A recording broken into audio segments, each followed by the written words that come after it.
وَلَقَدْ يَسَّرْنَا الْقُرْآنَ لِلذِّكْرِ فَهَلْ مِن مُّدَّكِرٍ۔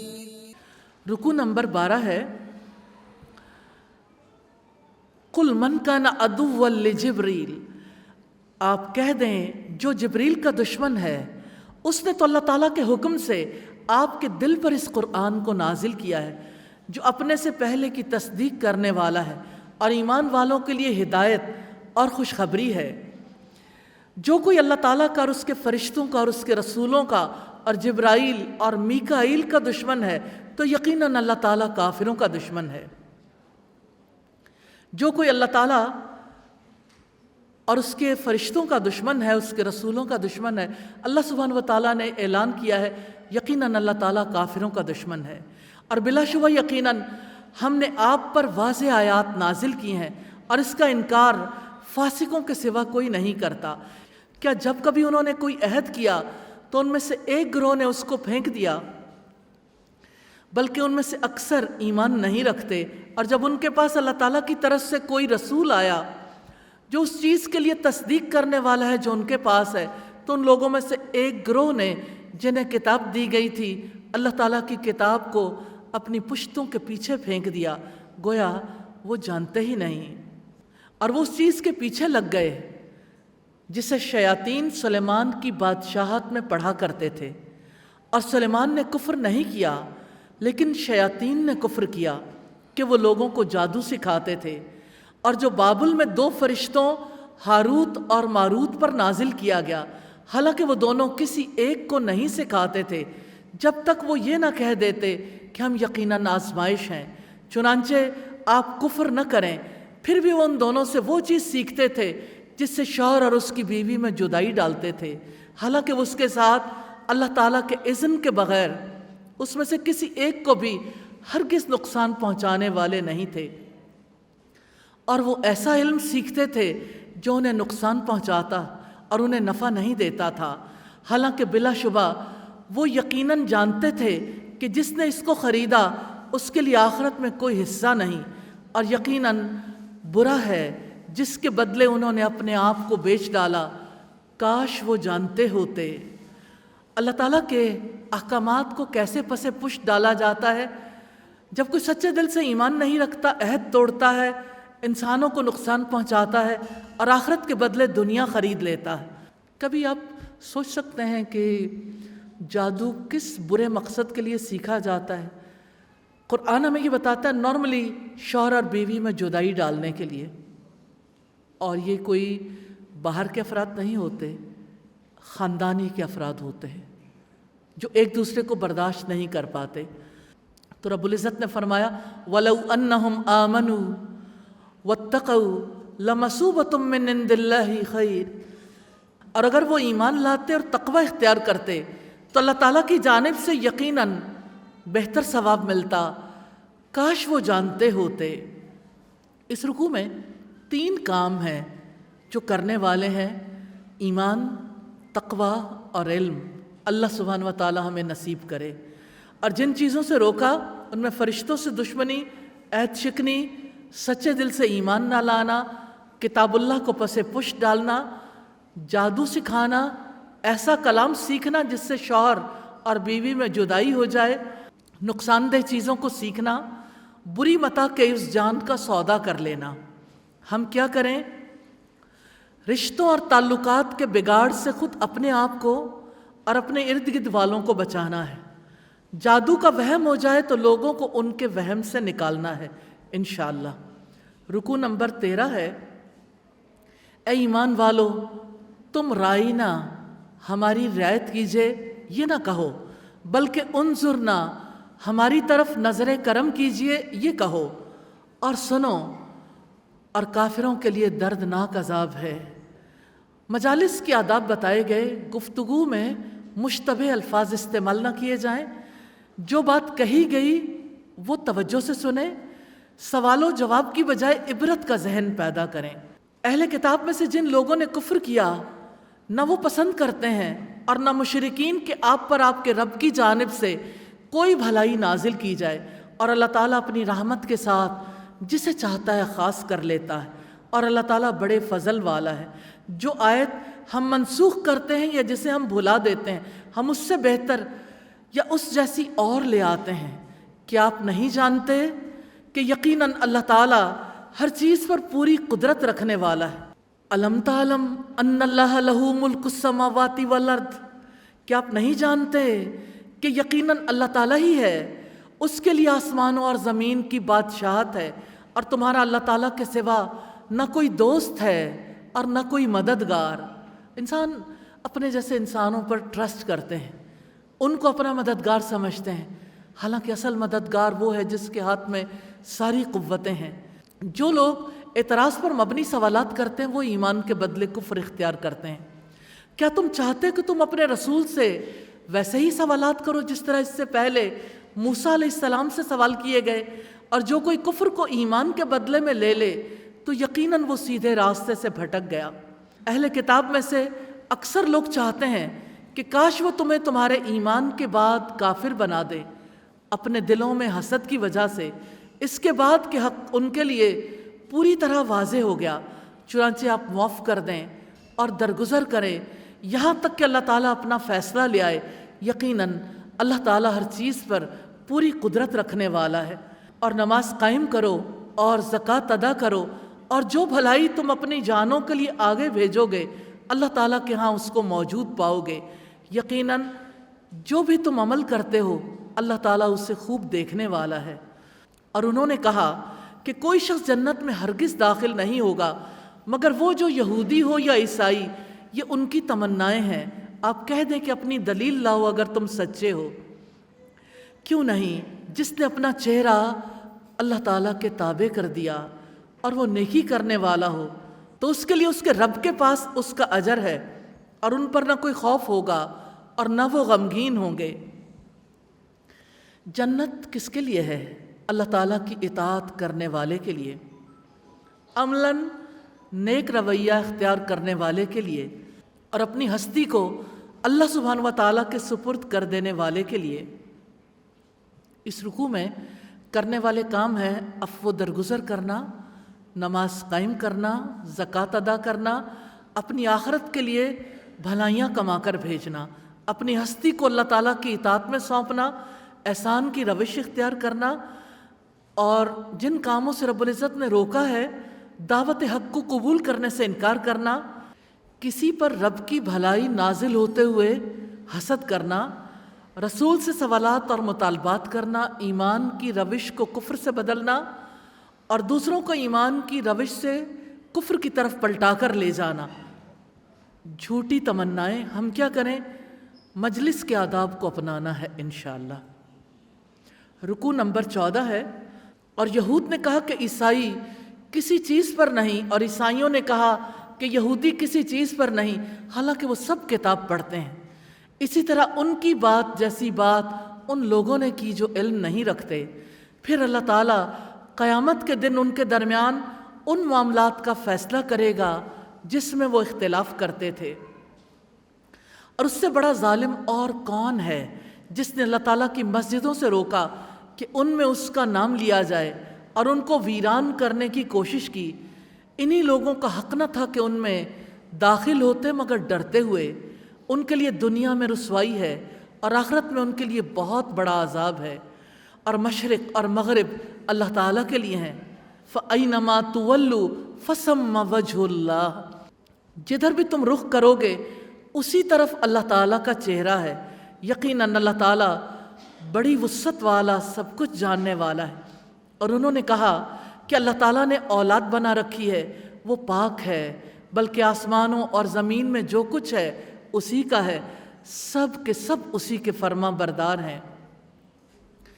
وہ آسمانوں اور زمین کا موجد ہے، اور جب کسی کام کا فیصلہ کرتا ہے تو یقیناً اس کو کہتا ہے کن، ہو جا، فیکون، تو وہ ہو جاتا ہے۔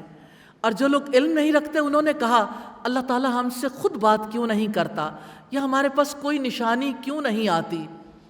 اسی طرح ان کی بات کی طرح ان لوگوں نے کہا جو ان سے پہلے تھے۔ ان سب کے دل ایک جیسے ہو گئے۔ یقیناً ہم نے آیتیں صاف صاف بیان کر دی ہیں ان لوگوں کے لیے جو یقین کرتے ہیں۔ یقیناً ہم نے آپ کو حق کے ساتھ خوشخبری سنانے والا اور ڈرانے والا بنا کر بھیجا ہے، اور آپ سے اہل دوزخ کے بارے میں نہیں پوچھا جائے گا، اور یہودی اور عیسائی آپ سے ہرگز راضی نہیں ہوں گے یہاں تک کہ آپ ان کی ملت کی پیروی کریں۔ آپ کہہ دیں کہ یقیناً حقیقی ہدایت تو اللہ تعالیٰ کی ہدایت ہے، اور یقیناً اگر اس علم کے بعد جو آپ کے پاس آ چکا آپ نے ان کی خواہشات کی پیروی کی تو اللہ تعالیٰ سے بچانے میں نہ آپ کا کوئی دوست ہوگا اور نہ کوئی مددگار۔ جن لوگوں کو ہم نے کتاب دی وہ اسے پڑھتے ہیں جیسا کہ اسے پڑھنے کا حق ہے، وہی لوگ اس پر ایمان رکھتے ہیں، اور جو اس کے ساتھ کفر کرتا ہے تو وہی لوگ خسارہ اٹھانے والے ہیں۔ سچے دل سے ایمان لانے والا کون ہے؟ ہمارے رب نے یہاں بتایا جو تلاوت کرنے کا حق ادا کرتا ہے۔ یعنی ایک ہے تلاوت کرنا جس میں کچھ پتہ نہیں چلتا، ایک وہ ہے جو سمجھ جاتا ہے، اور تیسرا وہ شخص ہے جو پڑھتا ہے، سمجھتا ہے اور اس پر عمل کرتا ہے۔ یہی تلاوت کا حق ادا کرنے کے لیے ضروری ہے۔ دو باتوں کا حکم دیا، کتاب پڑھنے کا حق ادا کرو، اللہ کی کتاب پر سچے دل سے ایمان لاؤ۔ چار کاموں سے روکا ہے، دوسروں کو کچھ نہ سمجھنا، اللہ تعالیٰ کی عبادت میں اللہ تعالیٰ کی یاد سے رکنا، اور اللہ تعالیٰ کی عبادت گاہوں کی ویرانی کے درپے ہونا، کتاب کے ساتھ کفر کرنا۔ ہم کیا کریں؟ اللہ تعالیٰ کے گھر کو آباد کرنے کے لیے اپنے گھر والوں اور تعلق والوں کو ترغیب دلانی ہے انشاءاللہ۔ رکوع نمبر 15 ہے، اے بنی اسرائیل یاد کرو میری اس نعمت کو جو میں نے تمہیں عطا کی تھی، اور یقیناً میں نے تمہیں جہانوں پر فضیلت دی تھی، اور ڈرو اس دن سے جس میں کوئی شخص کسی شخص کے کچھ بھی کام نہ آئے گا، اور نہ اس سے کوئی فدیہ قبول کیا جائے گا، اور نہ اس کو کوئی سفارش فائدہ دے گی، اور نہ وہ مدد دیے جائیں گے۔ یہاں تک بنی اسرائیل کے حالات کا اختتام ہوتا ہے، اور آگے تحویل قبلہ کے احکامات شروع ہوتے ہیں۔ رب العزت نے اس ہستی کا تذکرہ کیا ہے جو ابو الانبیاء ہیں، اور جب ابراہیم کو اس کے رب نے چند باتوں میں آزمایا، 30 بڑی آزمائشیں آئی تھیں، تو اس نے ان سب کو پورا کر دیا، تو اللہ تعالیٰ نے فرمایا یقیناً میں تمہیں سب لوگوں کے لیے امام بنانے والا ہوں۔ ابراہیم نے کہا اور میری اولاد میں سے بھی، اللہ تعالیٰ نے فرمایا میرا عہد ظالموں کو نہیں پہنچتا۔ اور جب ہم نے بیت اللہ کو لوگوں کے لیے لوٹ کر آنے کی جگہ اور سراسر امن بنایا، اور تم مقام ابراہیم کو نماز پڑھنے کی جگہ بناؤ، اور ہم نے ابراہیم اور اسماعیل کو تاکیدی حکم دیا کہ آپ دونوں میرے گھر کو طواف کرنے والوں اور اعتکاف کرنے والوں اور رکوع اور سجدہ کرنے والوں کے لیے پاک صاف رکھو۔ اللہ سبحانہ و تعالیٰ کے لیے جو گھر تعمیر کیے جاتے ہیں جیسے مساجد، ہماری یہ روایت تھی کہ مساجد ہی کے ساتھ تعلیمی انتظامات ہوتے تھے، لیکن جب سے مسجد اور مکتب کا سلسلہ الگ ہوا، حکم تو برقرار ہے۔ اللہ سے دعا کر لیں، اللہ سبحانہ و تعالیٰ کے لیے جو گھر تعمیر ہوتے ہیں، جو گھر بنائے جاتے ہیں، ان کی آبادکاری کے لیے، ان کے انتظامات کے لیے، ان کی صفائی ستھرائی کے لیے اگر انبیاء مصروف رہے، اللہ سبحانہ و تعالیٰ ہم سے بھی یہ خدمت قبول کر لے، آمین ثم آمین۔ اور جب ابراہیم نے کہا اے میرے رب اس شہر کو امن والا بنا دے، اور اس کے باشندوں کو پھلوں میں سے رزق عطا فرما، جو ان میں سے اللہ تعالیٰ اور یوم آخرت پر ایمان لائے۔ اللہ تعالیٰ نے فرمایا اور جس نے کفر کیا تو میں اسے بھی تھوڑا فائدہ دوں گا، پھر اسے آگ کے عذاب کی طرف بے بس کر دوں گا، اور وہ بدترین لوٹنے کی جگہ ہے۔ بیت اللہ کی تعمیر کے وقت قبولیت کی دعائیں کی تھیں ابراہیم علیہ السلام نے، جن کا تذکرہ اگلی آیات میں ملتا ہے۔ اور جب ابراہیم اور اسماعیل علیہم السلام بیت اللہ کی بنیادیں اٹھا رہے تھے تو انہوں نے کہا ربنا تقبل منا، اے ہمارے رب ہم سے قبول فرما، یقیناً تو ہی سب کچھ جاننے والا، تو ہی سب کچھ سننے والا ہے۔ ربنا وجعلنا مسلمین لک ومن ذریتنا امۃ مسلمۃ لک، وَأَرِنَا مَنَاسِكَنَا وَتُبْ عَلَيْنَا، اے ہمارے رب ہمیں اپنے لیے فرما بردار بنا، اور ہماری اولاد میں سے بھی ایک امت اپنے لیے فرما بردار بنا، اور ہماری عبادت کے طریقے دکھا، اور ہماری توبہ قبول فرما۔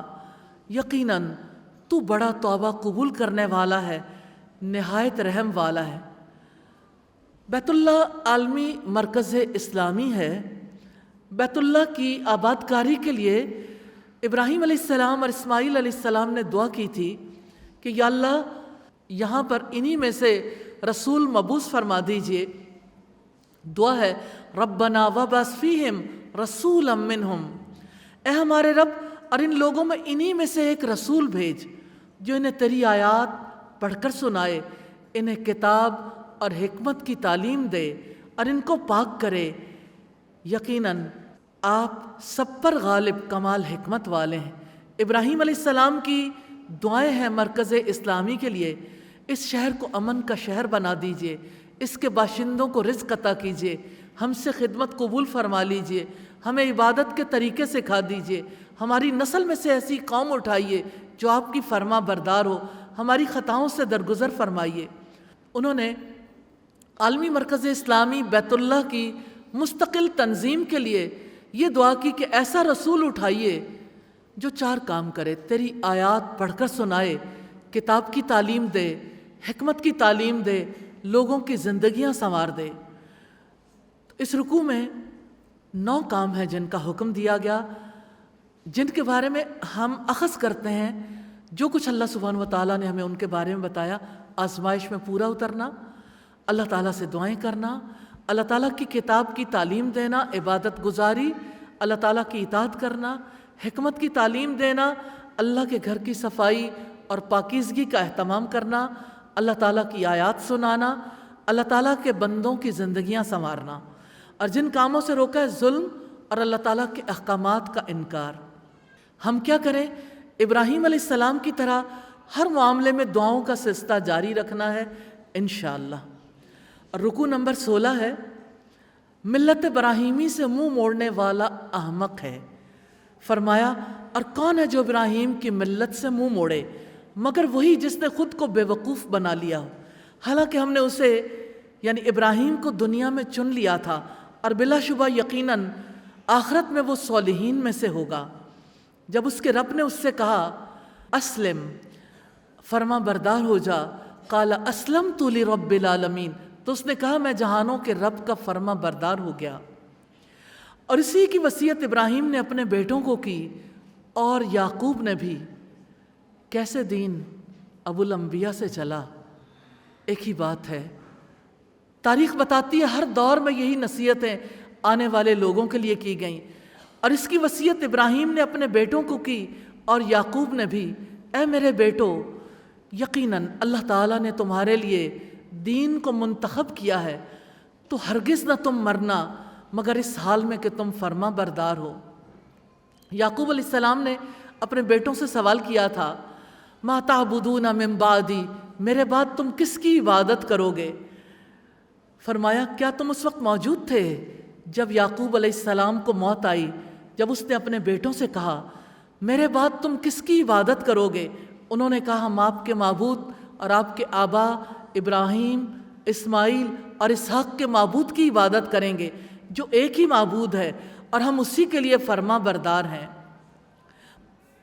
تلک امت قد خلت، وہ ایک امت تھی جو یقیناً گزر گئی، جو کچھ اس نے کمایا وہ اس کے لیے ہے، اور جو کچھ تم نے کمایا وہ تمہارے لیے ہے، اور تم سے اس کے بارے میں نہیں پوچھا جائے گا جو وہ کیا کرتے تھے۔ اور انہوں نے کہا کہ تم یہودی ہو جاؤ یا عیسائی ہو جاؤ تو ہدایت پاؤ گے۔ آپ کہہ دیں نہیں، بلکہ ابراہیم علیہ السلام کی ملت جو ایک اللہ کا ہونے والا تھا وہ مشرکوں میں سے نہیں تھا۔ آپ سب کہو ہم اللہ تعالیٰ پر ایمان لائے اور اس پر ایمان لائے ہیں جو ہماری طرف نازل کیا گیا، اور جو ابراہیم، اسماعیل، اسحاق، یعقوب اور اولاد یعقوب کی طرف نازل کیا گیا، اور جو موسیٰ اور عیسیٰ اور دوسرے سب نبیوں کو ان کے رب کی طرف سے دیا گیا۔ ہم ان میں سے کسی ایک کے درمیان کوئی فرق نہیں کرتے اور ہم اللہ تعالیٰ ہی کے فرما بردار ہیں۔ پھر اگر وہ اس جیسی چیز پر ایمان لائیں جس پر تم ایمان لائے ہو تو یقیناً وہ ہدایت پا گئے، اور اگر وہ پھر جائیں تو یقیناً اب وہ مخالفت میں ہیں۔ چنانچہ عنقریب ان سے اللہ تعالیٰ آپ کو کافی ہو جائے گا، اور وہ سب کچھ سننے والا، سب کچھ جاننے والا ہے۔ صبغۃ اللہ، اللہ کا رنگ اختیار کرو، اور رنگ میں اللہ تعالیٰ سے زیادہ اچھا کون ہے، اور ہم اسی کے لیے عبادت کرنے والے ہیں۔ اور اللہ کا رنگ بندگی سے چڑھتا ہے۔ اللہ سبحانہ و تعالیٰ کا رنگ یعنی اس طرح سے نہیں چڑھایا جاتا جس طرح عیسائی اور یہودی چڑھاتے ہیں۔ زرد رنگ کو پانی میں ملا کے بپتسمہ دیتے ہیں اور کہتے ہیں کہ فلاں یہودی ہو گیا یا فلاں عیسائی ہو گیا۔ تو اللہ تعالیٰ کے لیے بندگی کو خالص کرنے سے اللہ کا رنگ چڑھتا ہے۔ آپ کہہ دیں کہ کیا تم اللہ تعالیٰ کے بارے میں ہم سے جھگڑا کرتے ہو؟ حالانکہ وہی ہمارا بھی رب ہے اور تمہارا بھی۔ ہمارے لیے ہمارے اعمال ہیں، تمہارے لیے تمہارے اعمال ہیں، اور ہم اسی کے لیے خالص کرنے والے ہیں۔ یا تم کہتے ہو کہ یقیناً ابراہیم، اسماعیل، اسحاق، یعقوب اور ان کی اولاد سب یہودی یا عیسائی تھے۔ کہہ دو کیا تم زیادہ جانتے ہو یا اللہ تعالیٰ؟ اور اس سے بڑا ظالم کون ہوگا جو اس گواہی کو چھپائے جو اللہ تعالیٰ کی جانب سے اس کے پاس ہے، اور جو کچھ تم کرتے ہو اللہ تعالیٰ اس سے غافل نہیں ہے۔ تو بڑا ظالم کون ہے جس کے ذمے اللہ تعالیٰ کی طرف سے گواہی ہو اور وہ اسے چھپائے۔ تلک امۃ قد خلت، وہ ایک امت تھی جو یقیناً گزر چکی، لہا ما کسبت، ان کے لیے وہ کچھ ہے جو انہوں نے کمایا، ولکم ما کسبتم، اور تمہارے لیے وہ ہے جو تم نے کمایا، اور تم سے ان کے بارے میں نہیں پوچھا جائے گا جو وہ عمل کیا کرتے تھے۔ ہر انسان کو جو چیز کام آئے گی، ہر انسان کے لیے جو چیز کام آنے والی ہے وہ اس کا عمل ہے۔ نبی صلی اللہ علیہ وسلم نے فرمایا جس کا عمل اسے پیچھے کر دے اس کا نسب اسے آگے نہیں بڑھا سکتا۔ اعمال ہی کام آنے والے ہیں، یہی اس پارے کی آخری بات ہے۔ تو رکوع نمبر 16 میں جو ڈوز ہیں، کرنے والے کام، نیک عمل کرنا، اپنے آپ کو رب العالمین کے حوالے کرنا، اپنی اولاد کو اسلام پر قائم رہنے کی وصیت کرنا، یکسوئی ایمان کا اقرار کرنا، رسولوں کے مابین فرق نہ کرنا، صحابہ کرام کی طرح اسلام لانے کی کوشش کرنا، اللہ تعالیٰ کا رنگ اختیار کرنا، اللہ تعالیٰ کی بندگی کے لیے خود کو خالص کرنا۔ جن کاموں سے روکا گیا، ابراہیم علیہ السلام کے طریقے سے نفرت کرنا، جہالت کا رویہ اختیار کرنا، شرک کرنا، حماقت میں مبتلا ہونا، دوسروں کو اسلام کی بجائے اپنے مذہب کی طرف دعوت دینا، حق سے منہ پھیرنا۔ ہم کیا کریں؟ ہر کام کرتے ہوئے سوچنا ہے میرا رخ اللہ سبحانہ و تعالیٰ کی طرف ہے یا نہیں۔ اللہ سبحانہ و تعالیٰ کے لیے زندگی گزاریے، وہی آپ کا خالق ہے، مالک ہے، اسی کی رضا کے لیے جئیں اور اسی کی رضا کو حاصل کرتے کرتے اس کے پاس پہنچ جائیں۔ جینا بھی اسی کے لیے ہے اور جانا بھی اسی کے لیے ہے۔ جو چیز کام آئے گی وہ ہمارے اعمال ہیں۔ اللہ سبحانہ و تعالی ہمیں ایسے عمل کرنے کی توفیق عطا فرما دے، آمین ثم آمین۔ دعا کر لیتے ہیں۔ اللہ اکبر کبیرا والحمد للہ کثیرا وسبحان اللہ بکرۃ واسیلا، سبحان اللہ وبحمدہ، سبحان اللہ العظیم، سبحان اللہ والحمد للہ ولا الہ الا اللہ واللہ اکبر ولا حول ولا قوة الا باللہ العلی العظیم۔ اللہم صلی علی محمد وعلی آل محمد کما صلیت علی ابراہیم وعلی آل ابراہیم انک حمید مجید۔ اللہم بارک علی محمد وعلی آل محمد کما بارکت علی ابراہیم وعلی آل ابراہیم إنك حميد مجيد. ربنا آتنا في الدنيا حسنة وفي الآخرة حسنة وقنا عذاب النار. ربنا لا تزغ قلوبنا بعد إذ هديتنا وهب لنا من لدنك رحمة إنك أنت الوهاب. رب اغفر وارحم وأنت خير الراحمين. رب ارحمهما كما ربياني صغيرا. اللهم حاسبنا حسابا يسيرا. اللهم ارزقنا حبك وحب من يحبك وحب عمل يقربنا إلى حبك يا حي یا قیوم برحمتک نستغیث. اے زندہ رہنے والے، اے قائم رہنے والے، ہم سب تجھ سے تیری رحمت کی فریاد کرتی ہیں. الہی آپ سے استدعا ہے گناہ گاروں خطا کاروں کو اپنے راستے میں قبول کر لیجئے، ہمارے گناہوں کو معاف کر دیجئے، ہمیں اپنی کتاب کا سچا علم نصیب فرمائیے. الہی آپ اپنی آیات پر ہمارا یقین پختہ کر دیجئے. الہی ہمیں عمل کرنے والوں میں شامل فرما لیجئے. اور الہی تیرے نبی نے فرمایا تھا بلغوا انی ولو آیا، مجھ سے پہنچا دو اگرچہ ایک آیت ہی کیوں نہ ہو. الہی ہم سب کو یہ سچا دین، یہ تیرا کلام، تیری آیات حق رکھتی ہیں. الہی ہمیں اسے گھر گھر تک، دنیا بھر تک پہنچانے کی توفیق عطا فرما دیجئے. الہی جتنے ہاتھ اٹھے ہیں سب کے دلوں میں دعائیں ہیں، تمنائیں ہیں. الہی بیماروں کو شفا عطا فرمائیے، بے روزگاروں کو روزگار نصیب فرمائیے، بے اولادوں کو اولاد نصیب فرمائیے. الہی حلال رزق میں وسعت عطا فرمائیے، اپنے دیے ہوئے رزق میں سے خرچ کرنے کی توفیق عطا فرمائیے. اور الہی پاکستان کو مضبوط اور خوشحال پاکستان بچائیے. الہی اندرونی اور بیرونی سازشوں سے بچا لیجئے.